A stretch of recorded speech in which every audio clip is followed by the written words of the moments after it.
자,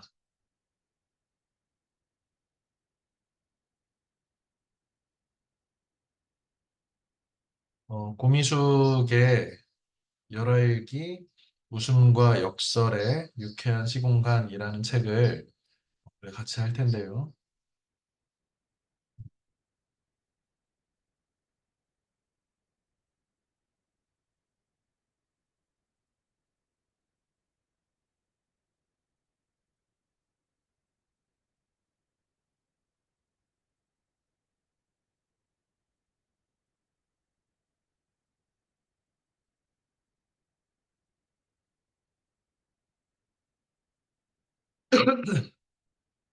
자, 이 고미숙 작가의 작품인데 이렇게 생긴 이 사진도 사실은 좀 오래된 사진 같아. 지금은 좀 더 나이가 드신 그 고전 평론가이고 세밭이라든지 뭐 이렇게 강연 프로그램에 아주 자주 등장하시는 작가고 어, 고려대학교 국문과에서 공부를 하신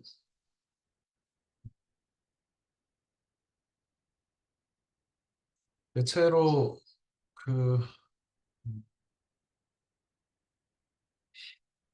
선생님이 읽은 책은 세계 최고의 여행기 열알기라고 하는 열알기 어, 원본을 번역하고 해설한 책이 있고 어, 지금 우리가 같이 읽고 있는 열알기 웃음과 역사를 비롯한 시공간이라는 책 그다음에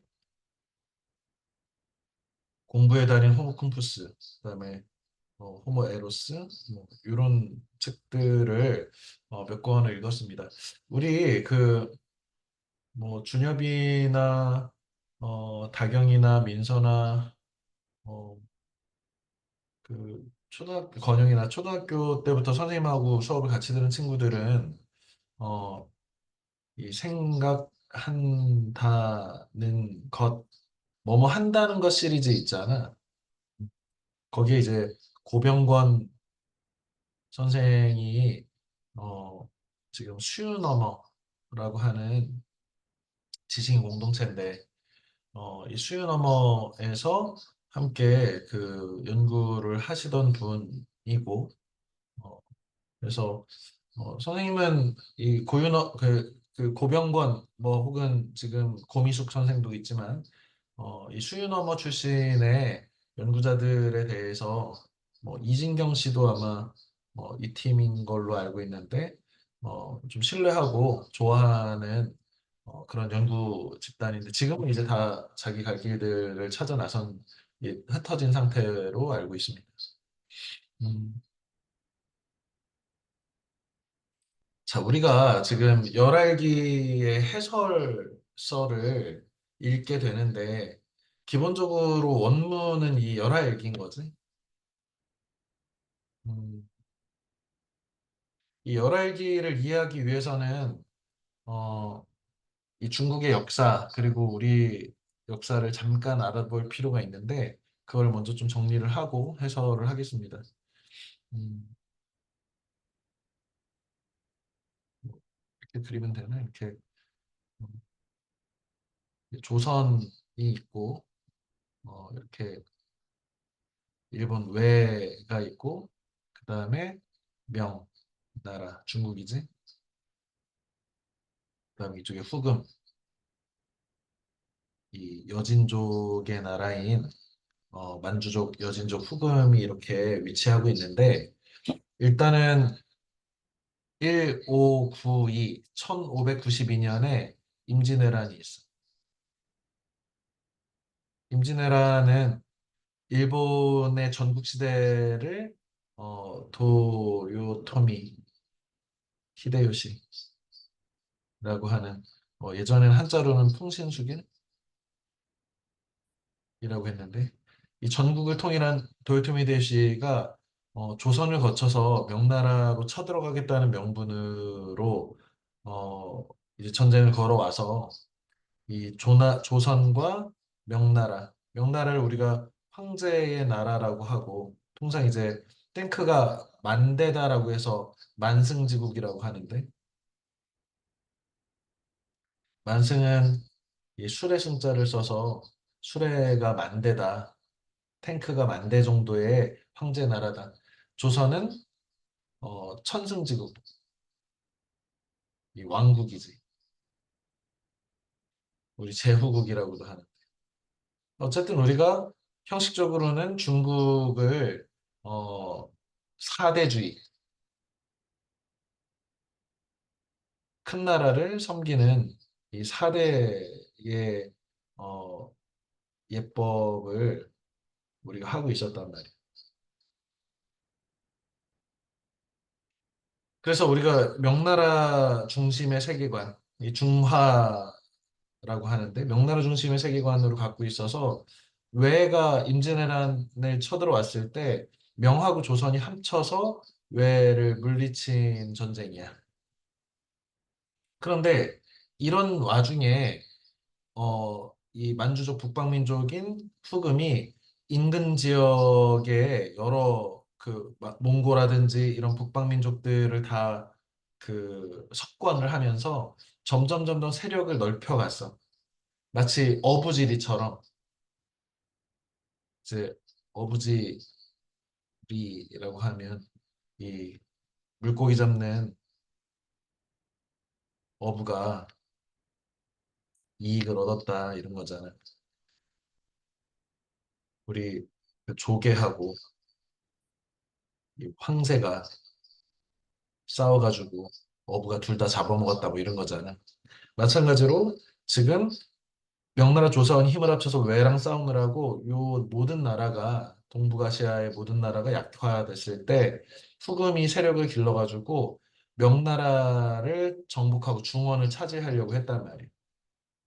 그러려면 마찬가지로 명나라와 조선이 동맹국이기 때문에 조선을 먼저 쳐들어온 전쟁 이것을 1636년에 어, 병자호란이라고 하죠. 지금 이 병자호란 때문에 병자호란 이후에 명이 멸망하고 우리도 조선도 항복했지. 그래서 여기를 청이라고 하는 여진족 우리가 평상시에 음, 야만인이라고 하는 오랑캐라고 부르던 청나라가 중화인 중국 중심인 이 세계를 멸망시키고 이 오랑캐가 중원을 차지했단 말이에요. 그러니까 이 상황에 대해서 조선의 선비들은 굉장한 굴욕감을 가진과 동시에 또 어떤 마인드가 있었냐면, 아, 그래. 이제 명나라라고 하는 중화가 없어졌으니 이제는 우리가 중하다. 그래서 소중화 사상을 갖고 있었단 말이에요. 우리가 중하다.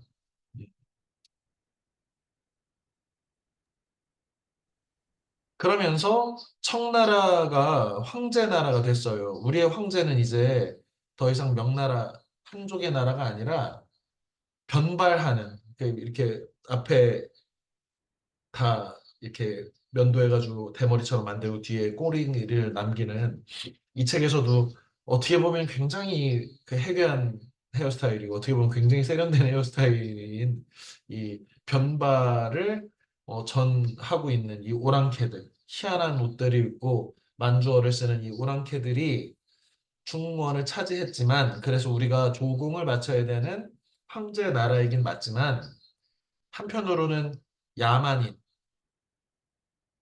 우리는 소중하의 문명인이라고 이렇게 한편을 무시했단 말이에요. 이렇게 된 지가 100년쯤 흘러서 이제 영조 정조 시대가 된 거야. 지금 선생님이 병자호란이 1636년이라고 했잖아. 이제 이로부터 100년쯤 지났는데 영조 시대에 정조의 할아버지인 영조 시대에 오랑캐가 중원을 차지한 지 100년이 지나서 원래 100년 되기 전에 오랑캐들 나라가 망할 것이라고 늘 기대를 했지만 기대와 전혀 달리 이제 청나라는 승승장구해서 세계 누가 뭐라고 하더라도 당대 세계의 인구도 제일 많고 가장 뭐 GDP도 높고 과학 문명의 성취도 굉장히 높은 어, 세계 최강의 제국이 형성돼 있었단 말이에요, 당시에. 이 동양뿐만 아니라.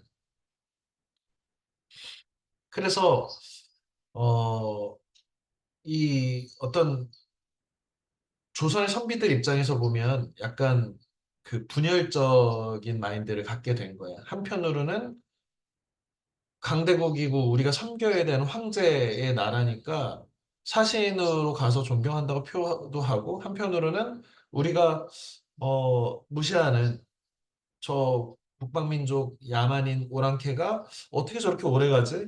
이상한데?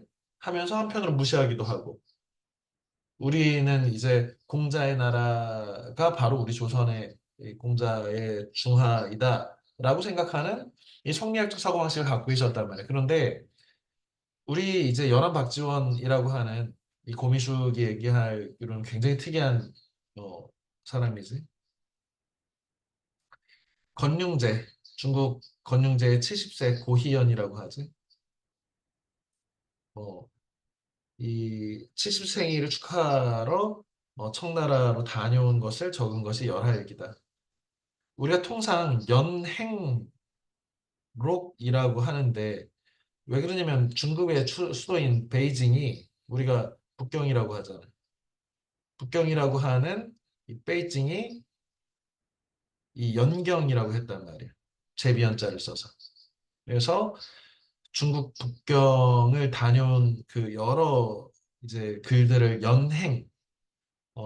연행이라고 하는데 그래서 그것을 기록한 연행록인데 마찬가지 열하일기도 일종의 연행록인데 왜 북경이 아니라 열하냐라고 하면 이게 그 중국 황제의 피서산장이 있는 곳인데 북경으로 갔더니 이 책을 읽은 친구는 알겠지만 갑자기 여행 장소를 바뀌어가지고 열하라는 곳으로 와라. 그래서 황제를 열하에서 만난 이야기를 썼기 때문에 열하일기다.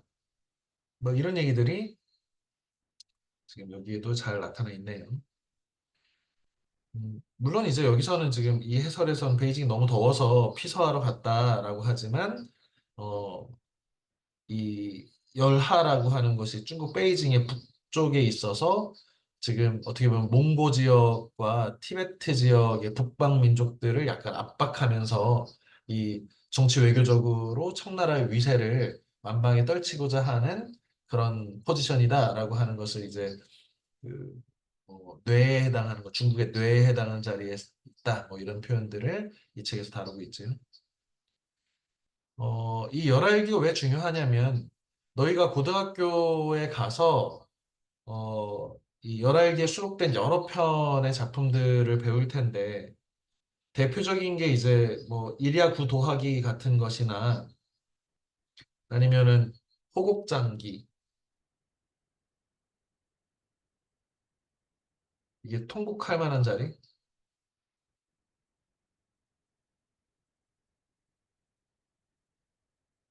이런 한문 수필들을 아마 필수적으로 배우게 될 거고 그다음에 이랴도 뭐 구도하기도 당연히 필수 작품이고 그다음에 열알기에 수록되어 있는 호질, 범의 꾸중이라는 작품 이런 것들이 열알기에 수록되어 있는 것이기도 하고 또 열알기에 수록되어 있지 않지만 반격문학 외전이라든지 뭐 이런 작품에서 우리 뭐 허생전이라든지 뭐 혹은 민웅전,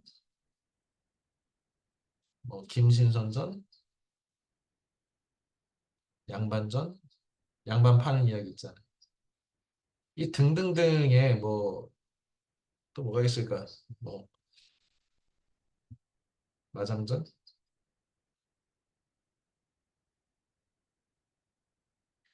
아무튼 이 열알기 이외에도 연안 박지원의 여러 소설들 이런 것들을 우리가 또 필수적으로 배워야 한단 말이에요.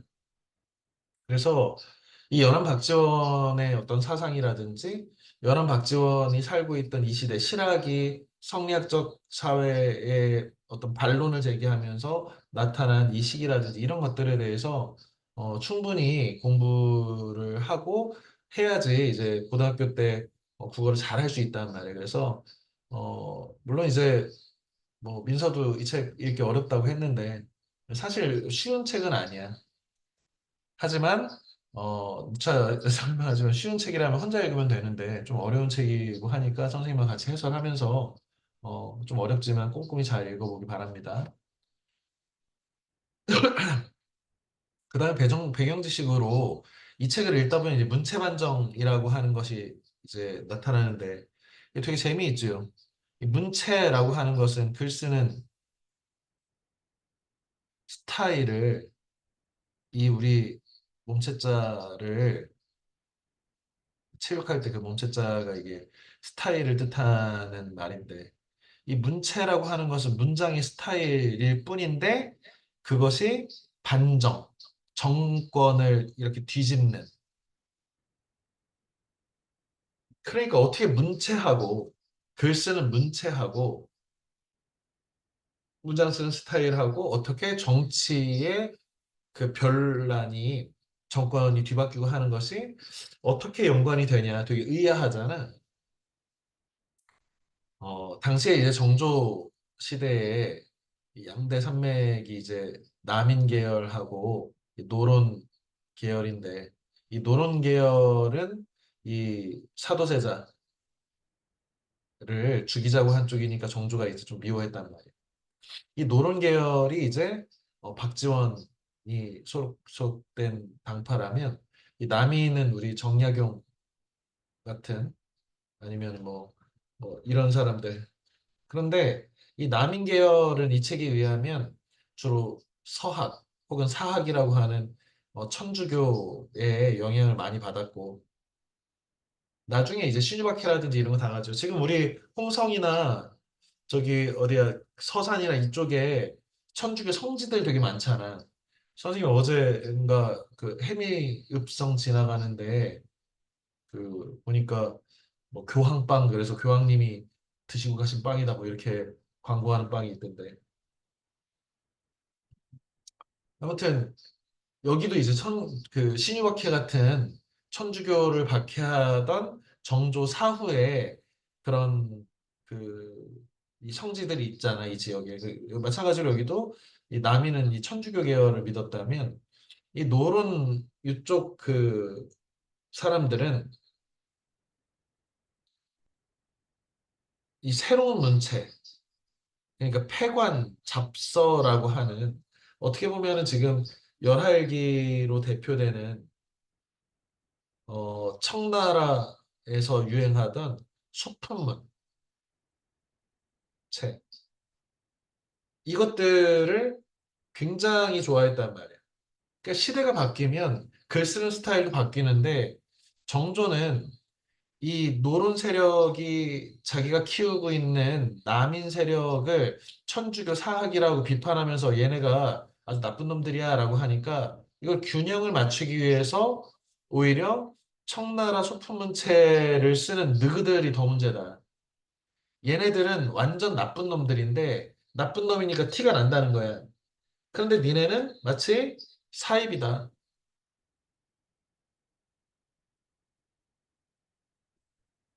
유사한데 아닌 것. 사입이. 이게 더 나쁘다. 이런 관점인 거지. 그래서 지금 이런 문체를 쓰는 대표적인 사람이 이욕 같은 소품 문체, 이런 그 소설 쓰고 소설 읽고 하는 굉장히 근대적인 문체에 대해서 비판하면서 우리 육경, 논어맹자 대학중용이라든지 이런 뭐 한유나 소동파나 이런 당송 팔대가의 아주 고문체를 숭상하면서 야 이런 위대한 문체를 거룩한 문체를 놔두고 이 파리 대가리 같은 그 소품 자유로운 그런 수필이나 소설 같은 문체를 쓰냐라고 하면서 엄청 비판했는데 그 비판의 아주 당사자 중에 한 명이 누구냐면 우리가 지금 이제 연구하고 보려고 하는 연안박지원이 그렇다는 거지. 여기서 보면 정조가 박지원을 아끼긴 하면서 이제 자숙문 다시 말하면 이렇게 반성문 쓰라고 했는데 박주원은 자기 죄가 너무 크다고 하면서 아예 안 써버렸어. 우리 이옥이라고 하는 우리 어, 이 성준이는 아마 그 이옥의 어부라고 하는 작품을 월요일에 선생님하고 같이 배웠을 텐데 그 이옥의 아주 뛰어난 그 물고기 세계하고 인간 세계의 그 계급 관계, 탐관오리의 문제 이런 것들을 다룬 그 어부라고 하는 작품을 쓴 사람이 이옥인데 이옥 역시 과거에서 장원했지만 아예 그냥 낙방시켜버리고 또 계속해서 유배해 간다든지 군대에 끌려간다든지 해서 몰락한 인생을 살게 만든다든지 이런 식으로 어떻게 보면은 특정한 글 쓰는 스타일을 탄압해서 오히려 자기 남인을 이렇게 좀 보호하려고 한 그런 정조의 이 정치를 문체반정이라고 하는데 결국 이 문체반정이라고 하는 것이 글 쓰는 스타일을 바탕으로 사람의 사고방식을 통제하려고 한 이, 어, 어떻게 보면 새로운 생각은 새로운 문장의 스타일에 담을 수밖에 없는 것이라는 것을 보여주기도 하고 하는 그런 사건인데 그 사건의 제일 이제 문제가 됐던 그래서 이 열알기가 출판되기도 전에 이 손자에 의해서 그 잿더미에 들어갈 뻔한 아주 이 세계 최고의 이 기행문이라고 일컬어지는 열알기가 촛불의 재로 사라질 뻔한 일도 있고 뭐 이렇다는 거 배경식으로 알아두면 좋겠습니다. 아, 그다음에 이 책을 아마 너희가 읽는데 되게 어려운 것 중에 하나가 이 고미숙이라는 이 고전 평론가가 열하일기를 단지 그냥 우리 고전으로 해석했다기보다는 어, 포스트 모더니즘이라는 어, 이 근대성을 이제 포스트 후기 뛰어넘는 현대적인 새로운 철학의 그 어떤 그 사조, 프랑스 철학의 사조에 이거를 이제 그 방법론들을 많이 가져와서 해석을 하는 건데 그 중에 이 질 딜레즈라고 하는 사람하고 가타리라고 하는 정신분석 학자가 같이 쓴 천 개의 고원 이라는 아주 유명한 책이 있는데 아마 20년 전쯤에 고미숙이 이 책을 우리가 오늘 읽는 이 책을 쓰면서 굉장히 큰 영향을 받았던 것 같아요. 이 천개의 고원과 질레즈 딜레즈의 사상이. 그래서 곳곳에서 이 질 딜레즈의 포스트 모더니즘 철학이 그냥 너무 여과 없이 막 발라져 있단 말이에요. 그래서 이런 것들이 무슨 얘기 하는 거지? 라고 하는 생각이 들 수도 있어서 배경식 차원에서 좀 해설을 하고 가겠습니다.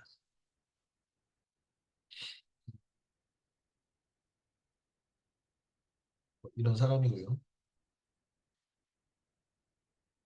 지금 그 우리 책에 보면 이 고원이라는 표현이 자꾸 나오고 유목, 노마드라는 표현, 그 다음에 리존, 뭐 탈주 요런 그 들레즈의 천개의 고원이라는 책에서 다루는 아주 중요한 개념들을 열알기를 분석할 때 방법론으로 차용해서 그렇게 대응시켜서 설명을 한단 말이야. 그래서 간단하게 이뭐 고원이나 뭐 유목, 노마드, 리좀, 탈주가 이렇게 무엇인지에 대해서 아주 간단하게만 선생님이 설명을 하겠습니다. 선생님도 사실 이 천개의 고원이라는 책을 여러 번 도전을 했는데 아직 완독은 못한 책이야. 두껍기도 워낙에 두껍고 읽어도 이게 내가 읽고 있는 건가 이게 멍해질 정도로 좀 어려운 책이어서 선생님도 계속 그 해설서 이재임 교수인가라고 하는 그 분 해설로 이렇게 읽기도 하고 도전하고 있는 책 중에 하나야. 일단은 이 천개의 구원이라는 게 뭐냐면 근대하고 이제 근대를 넘어선 현대의 사고방식 중에 여기는 중심과 주변이 이렇게 있는, 그래서 중심에 커다란 그 산이 있는, 그리고 나머지는 조그만 산, 그리고 여기에 올라가는 게 최고인. 그래서 세계를 서구 중심에, 남성 중심에, 이성 중심에 두고, 그 동양이라든지 여성이라든지 혹은 뭐 감정이나 욕망이나 이런 것들, 혹은 뭐 인간 중심, 혹은 이쪽은 자연, 이런 식으로 중심에는 인간 서구, 그 다음에 남성 이성이 중심부를 차지하고, 동양 여성 자연, 뭐 감정이나 욕망 이런 것들은 주변부에 더 하등하고 열등한 것으로 이렇게 이분법적으로 나누는 것이 이 근대의 특성이라면, 이것을 이제 뛰어넘어서 이런 어떤 높은 산 하나가 아니라 진짜 천 개의 고원이 있는 풍경. 그러니까 중심이 없는 탈중심성이라고 하는데, 남성도 있고 여성도 있고 제3의 성도 있고 제4의 성도 있을 수 있다는 거예요. 그리고 그게 어떤 것이 중심이지 않다는 거예요. 서양이 중심이 아니라 동양도 있고 인도도 있고 뭐 태평양도 도서국가도 있고 뭐 별의별 나라들이 어디가 중심이고 어디가 주변이고 어디가 선진국이 중심이고 후진국이 주변이고 이런 게 없다는 거예요. 이 고원의 개념, 천 개의 고원, 중심부가 없이 각각의 높은 위치들을 차지하고 있는 이 이미지를 지금 열알기에 가져온 거지. 왜 그러냐면 지금 중심적 사고, 중화주의의 중심적 사고로부터 청나라의 학문들을 좀 배우자라고 하는 연안박지원의 북학파, 이런 것들도 당시에 새로운 어떤 시도이고 새로운 관점에서 새로운 고원 하나를 차지하고 있는 것이라고 볼 수 있고, 그러니까 어떻게 보면은 이쪽은 우열이 존재하는 세계라면 여기는 상대적 가치가 모두 고유의 가치들을 갖고 있다는 그런 생각들로 전환되는, 이런 것을 이제 연안박지원의 실학이라든지 당시의 그 열하에서 펼쳐지는 온갖 그 종류의 연결들, 티베트의 판첸라마라고 하는 사람도 와 있고, 뭐 오랑캐 출신의 황제가 있기도 하고 조선 사람도 와 있고, 저기 타타르인들, 아랍인들 회합이라고 하는 아랍계에서도 와 있고, 이런 온갖 그 고원들이 서로 서로의 관계를 맺고 있는 것, 중심과 주변이 아닌 뭐 이런 것들. 이런 것들을 설명하는 것, 상대적으로 다 가치가 있다. 누구는 공부 잘하는 사람이 중심이, 공부 못하는 사람이 주변에 이런 게 아니라 각각의 고유한 보원들을 차지하고 있는, 너는 무엇도 잘하고 나는 어떤 특성을 갖고 있고 이런 것들. 이런 것들을 주장하는 것이 이제 들레즈와 가타리의 고원의 개념, 천 개의 고원. 그 다음에 우리는 이 근대성이라고 하면 문명의 관점, 문명이라고 하는 것은 농경을 중심으로 하는 정착, 문화 이런 거 있잖아요. 그러니까 우리는 땅을 중심으로 성을 쌓고 거기서 오랜 역사가 고정되어서 누적된 것이 문명이고, 낙타 타고 말 타고 떠돌아다니면서 텐트 치고 사는 저 몽고나 북방민족이나 아니면 저기 그 실크로드 왔다 갔다 하는 그 유목민족들, 얘네들은 저질이고 야만이다라고 하는 이것이 근대의 사고방식이라면, 우리는 요즘 뭐 이렇게 어디든 핸드폰만 들고 가가지고 뭐 유비쿼터스라고 하는 노마드, 디지털 노마드라고 하잖아.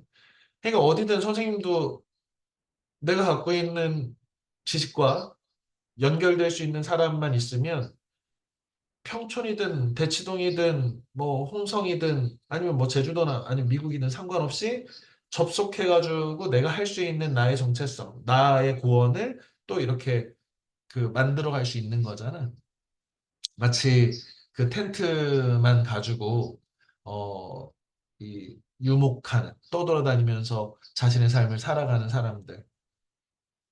이제 시대가 이런 그 중심부 중심의 이런 문명이 아니라 현대는 노마드, 중심부에서 벗어나서 고유한 각각의 고원의 삶들을 나름 움직이면서 살아갈 수 있는 유연함 이런 것들을 강조하는데 이 열알기가 갖고 있는 그런 특성들 여행의 이야기 그리고 의외성 하지만 자유롭게 떠남 그리고 내가 갖고 있는 사고방식 굳어버린 사고방식이 아니라 누구와 마주치면 그 사고방식을 흡수해서 또 나의 새로운 사고방식으로 주체적으로 변화시킴 이런 것들이 지금 고미숙이라고 하는 고전평론가가 볼 때 이 드르즈 가타리라고 하는 포스트 모던 철학자들의 이런 개념들이 음, 당시 열알기 속의 박지원의 행적들과 이렇게 잘 대응이 되더라는 거죠.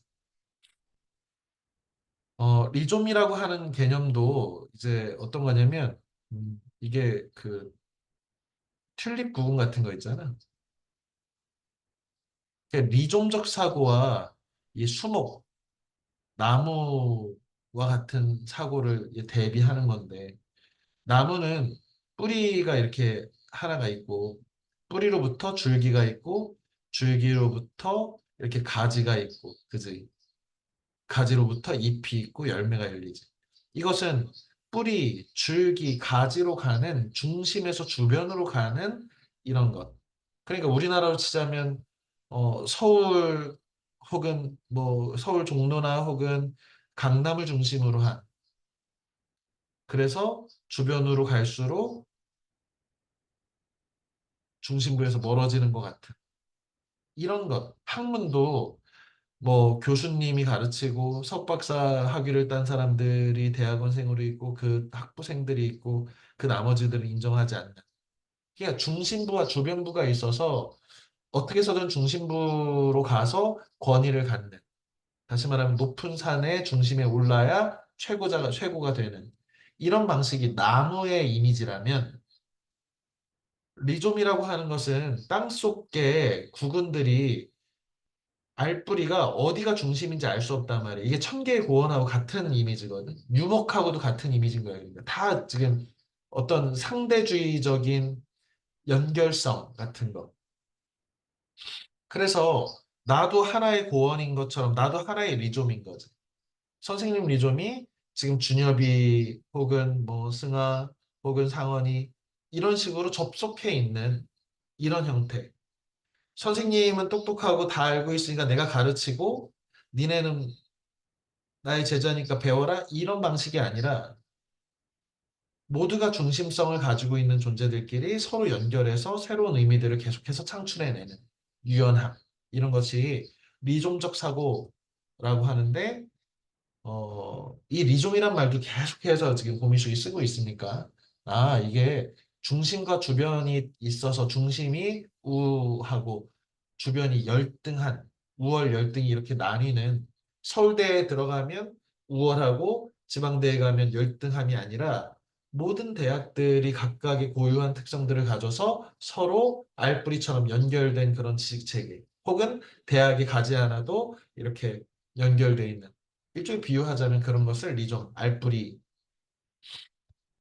그다음에 탈주라고 하는 것은 뭐 이거를 뭐 탈출 혹은 도주라고도 번역하는데 어, 이 탈주라는 개념도 이제 그 사실은 뭐 쉬운 것들은 아닌데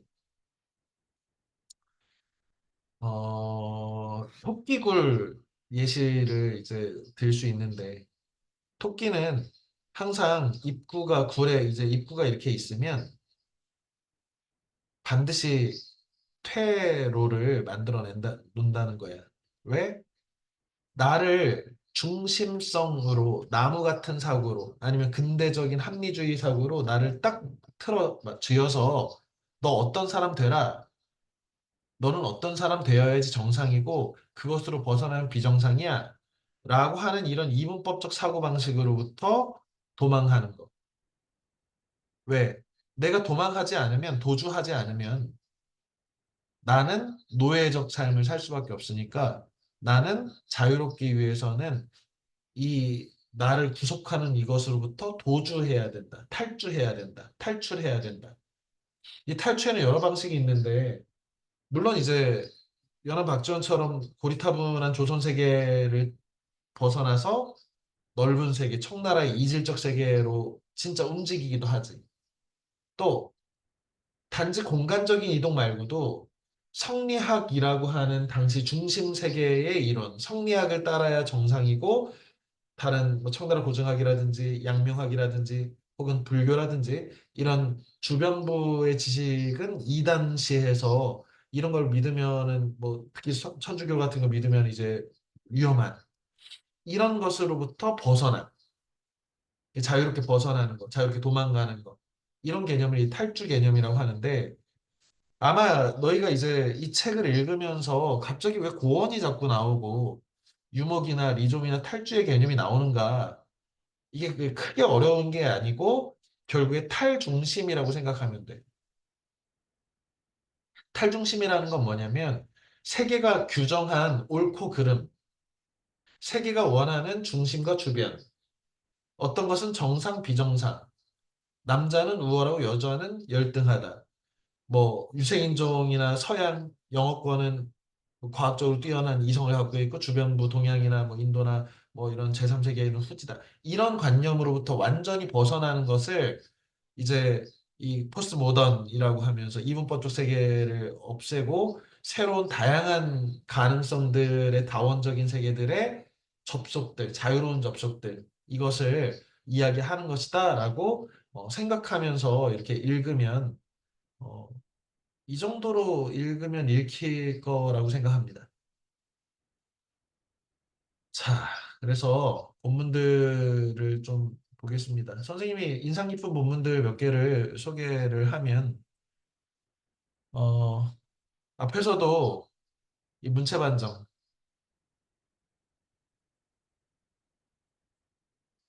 소품문 쓴다고 연한 박지원을 이제 반성문 쓰라고 정조가 임금이 반성문 쓰라고 했단 말이에요. 근데 이제 반성문 쓰면 관직도 준다고 했다고. 그러니까 이거 완전 당근과 채찍을 제대로 매긴 거잖아. 그런데 우리 연안박지원은 뭐라고 했대? 문풍이 이 때문에 짐작되지 못한다면 자신은 문단에서 살아야 될 존재라고 하면서 견책, 혼난 몸이 새로 글을 지어 이전의 잘못을 덮으려 해서야 쓰겠냐라고 해서 반성문 제출 안 했다고. 그 정조 임금의 당근도 채찍도 모두 비켜간 것이다. 대부분의 그 문인들이 혼나가지고 자신의 출세를 위해서 고문주의자, 정조가 원하는 대로 고문주의자로 변모했지만 피해가는 거지.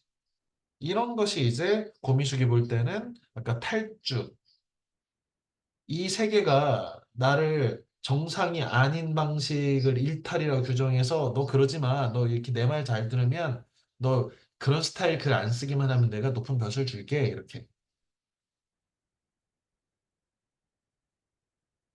그 다음에 이 면천군수 나오는데 준여봐, 네, 너 면천이 어딘 줄 알아? 아니요, 너 면천갈비 알아? 아니요, 갈비집 모르나? 면천? 네, 여기서 한 30분 가면 나오는 동네가 면천이야. 네, 음. 연안 박지원이 다스리던 군이 면천군입니다. 선생님도 다음 주나 다다음 주에 한번 여기 연안 박지원의 행적을 한번 찾으러 가가지고 갈비도 먹고 이러고 올 생각이에요.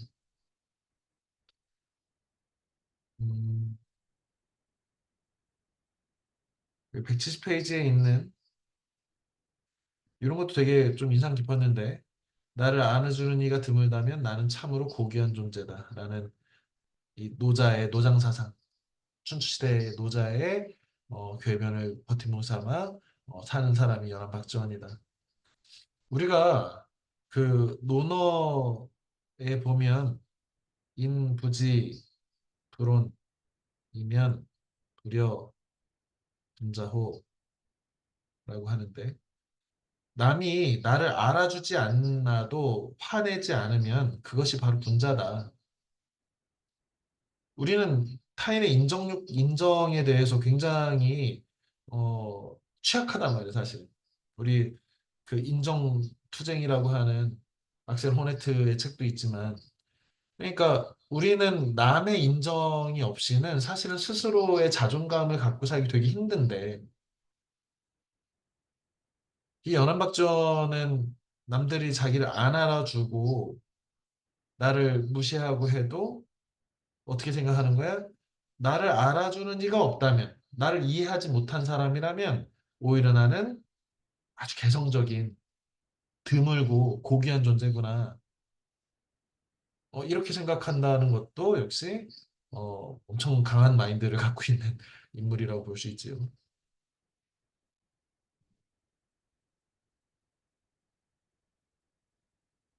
어, 이 부분만 설명하고 좀 정리를 해도 좋을 것 같은데, 음, 열알기에 아주 재미있는 장면 하나를 선생님이 꼽자면 이 장면이야. 어떤 거냐면 조선은 억불숭유의 나라야. 불교를 억압해가지고 스님들을 천민으로 만들었잖아. 왜? 고려라고 하는 것이 고려 이전에 그 불교 권력이 이 세계를 잡고 있던 고려를 무너뜨리고 유학자들, 신진사대부들이 이성계 같은 신흥 무인 세력과 손잡아서 만든 나라란 말이야. 그러니까 유학의 나라여서 불교를 천시하는 나라야. 그런데 지금 일단은 오랑캐 황제가 있잖아. 우리가 억지로 무력으로 져서 황제라고는 하지만 기본적으로 좀 짜증나. 오랑캐는 야만인이라는 뜻입니다. 유학은 효를 중시해서 머리카락도 안 깎는단 말이야. 신체 발부, 수지부, 뭐 불감, 회상, 효지시야. 우리의 머리칼부터 모든 것은 다 부모한테 받은 것인데 어떻게 머리를 깎냐. 그래서 상투 들고 머리를 평생에 한 번도 안 자른단 말이야. 그런데 이 오랑캐들은 어떻게 하고 있어? 변발하는 거지. 이 책에서도 이제 헤어스타일, 황비용 스타일이라고도 하는데 남자들이 뭐 여기를 면도를 이렇게 해가지고 뒷머리 뒷꼭지만 길러가지고 이렇게 댕기를 띠는 아주 해괴한 헤어스타일이죠. 머리카락이 여기만 있는 이 변발. 그다음에 원피스 같은 호복. 이 변발과 호복의 패션들 이런 것들이 엄청 무시가 된단 말이야. 그 조선 유학자들이 볼 때는 우리는 문명국이고 공자 맹자의 사상을 이어받은 우리인데 에휴 저 황제 저놈이 권력이 세고 국력이 세가지고 우리가 무력으로 지긴 했지만 정신적으로 우리한테 못 미친다. 우리는 예의를 아는 동방예의지입니다. 근데 문제는 오랑캐 황제 건륭제가 자신의 생파에 누굴 초청했냐면 티베트의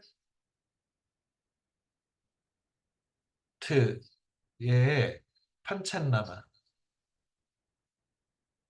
이 달라이라마라고 하는 생불의 그냥 일종의 부처야 부처 살아있는 부처야 이 라마교라고도 하는데 불교의 약간 그 밀교 계열의 어 그 불교에서도 이단이라고 하는 이단의 이단이지.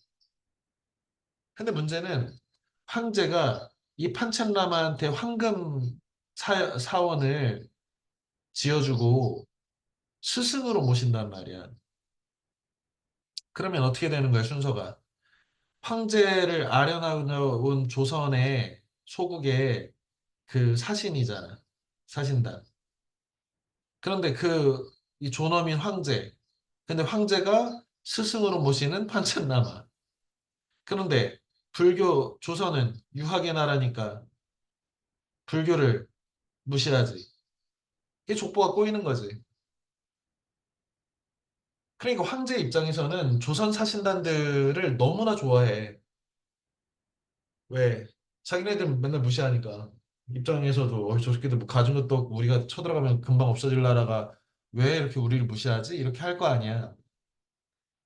그런데 어쨌든 중요시하고 뭐 이렇게 존중하는 조선이란 나라에 사신단이 왔으니 여기까지 멀리 왔으니 우리 선생님, 판첸라마 선생님 만나게 해줄게. 이렇게 해서 은혜를 베푼 거란 말이야. 근데 문제는 뭐야? 조선 사신단 입장에서는 이 오랑캐 새끼가 우리가 천시하는 불교의 승려를 스승이라고 모시니 우리는 가면은 이 판첸라마한테 절해야 되잖아. 부처님 이름을 절해야 되잖아. 이거 환장을 노르시지. 심지어 이 나중에 얘기인데 이 조선 사신단한테 뭘 선물하냐면 황제가 불상을 선물한단 말이야. 황제의 선물인 불상을 정조한테 가져올 거냐 말 거냐 이거. 그 당연히 선물을 니네 임금 갖다 줘라. 그러고서 우리 세계 제 최정점의 만승천자 황제가 하사했으니 고이 잘 갖다 줘야지 조선 왕한테 신부름 꾼들이니까 사신다니. 근데 문제는 뭐야?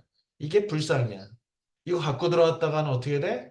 조선의 유학자, 성리학자들이 벌떼처럼 들고 일어나서 이 노론 박명환 저 새끼 저거 불교를 숭상하는 나쁜 놈이다 이단이다. 그래가지고 귀양 보내기 뻔하단 말이야. 실제로 그런 일이 벌어져.